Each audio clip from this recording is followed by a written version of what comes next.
Ah, yes, yes, because the critics know everything, right?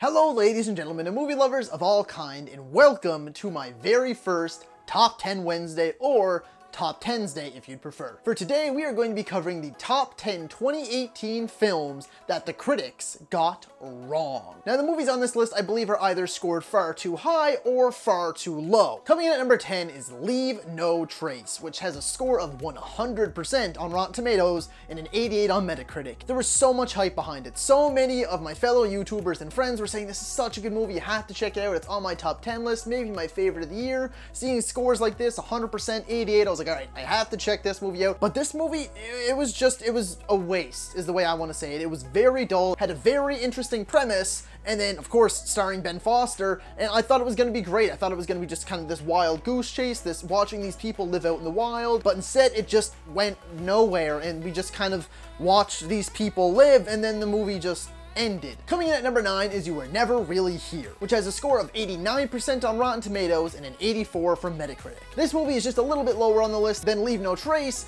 because this one, at least the first half an hour or so, was actually relatively interesting and I enjoyed it quite a bit. I was really invested in Joaquin Phoenix, in his story, the things that happened to him in the past, in the way he goes about his life now, but then once the real plot of the movie kicks in, again, it just fell into this dull, boring, nonsensical category, and by the time the movie ended, I was already asleep. It fell completely flat. It just flat on its face, actually. And again, not deserving of these high praises. Coming in at number 8 is one that I know I'm gonna get a lot of flack for, and that's Widows. Widows has a 90% on Rotten Tomatoes and an 84 on Metacritic. Same thing with Widows. Interesting premise, great cast, but it just didn't work for me. I thought the villains were great, and I thought everyone had great individual performances, but when they came together, I just found there was no chemistry, there was no mesh, and the movie, it dragged on at a snail's pace, and then when it hit the high points of the movie, the whole heist and everything, it just kind of breezed and brushed over all of it, and the movie just kind of came to a close, and I did not like the ending whatsoever. I think Widows is quite possibly the most overrated movie of the entire year. Coming in at number 7 is Bad Times at the El Royale, which boasts a measly 60%, enough to land it in the yellow middle category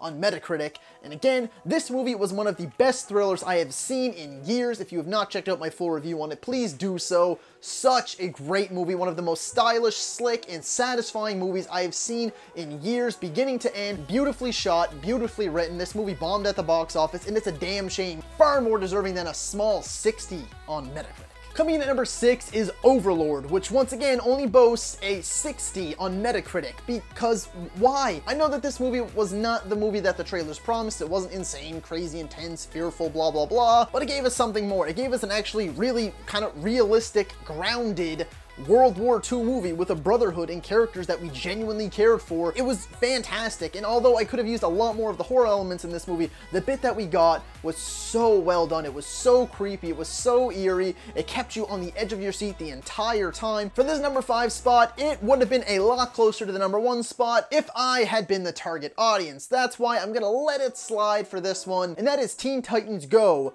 to the movies, because it has a 91% on Rotten Tomatoes, and by God, no matter how much I sift through this movie, I cannot figure out why. To put this into perspective, Isle of Dogs, quite possibly the best animated flick of the entire year, only has an 89%. In Teen Titans Go to the Movies, it was fine, but I don't understand 91% why. It makes no sense to me. The only reason it ends up on number 5 and gets spared an absolute butchering at the number 1 spot is because I am not the target audience. Coming in at number 4 is Christopher Robin, which again only scored a 60 on Metacritic. Why? Okay.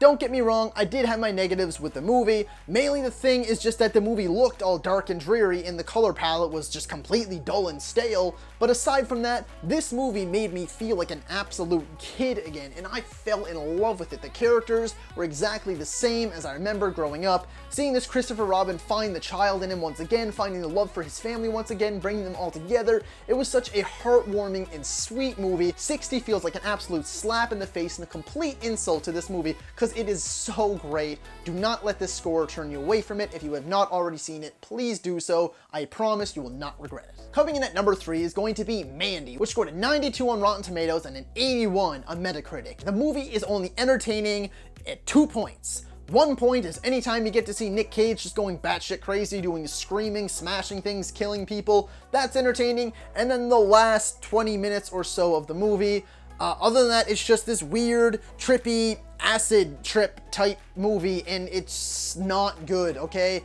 It's very slow, it's very boring. A lot of people like the weird colors taking over the screen and the warping and the blooping and the blopping of colors and stuff like that. To me, it was a terrible stylistic choice, and it made the movie hard on the eyes and very hard to watch at times. This is not a good movie, and I would not recommend it to anyone if I'm being completely honest. Coming in at number 2 is one that I didn't love myself, but it definitely deserves the number 2 spot, and that is Venom. Venom only scored a 28% on Rotten Tomatoes and a 35 on Metacritic. And although I only scored the movie a 6.5 myself, and I think it's just a fun, okay time, if you're willing to kind of turn your brain off and sit back and enjoy it, it doesn't deserve this bad of a butchering. I can see Venom having like a 60 or in the 50s on Metacritic, and the box office numbers show we are going to have a Venom sequel, probably like a Carnage spinoff and a Venom trilogy. People love this movie. I've seen people defending this movie with their lives. They absolutely adore it. I don't love it, but it's definitely a fun watch, and I can see myself checking it out again. The reason it ends up on number 2 is the scores are just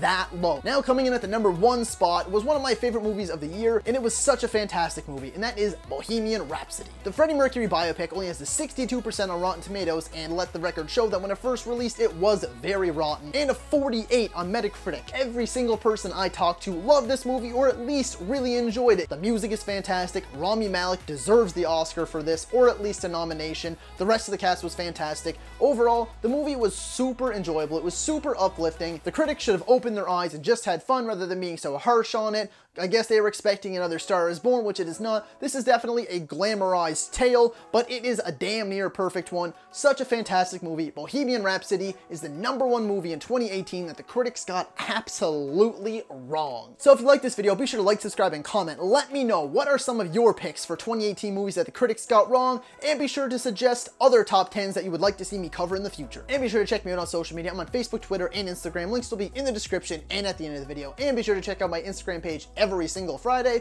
for the Fan Vote Friday. And thank you so much for watching, and that's a wrap. These movies. These movies.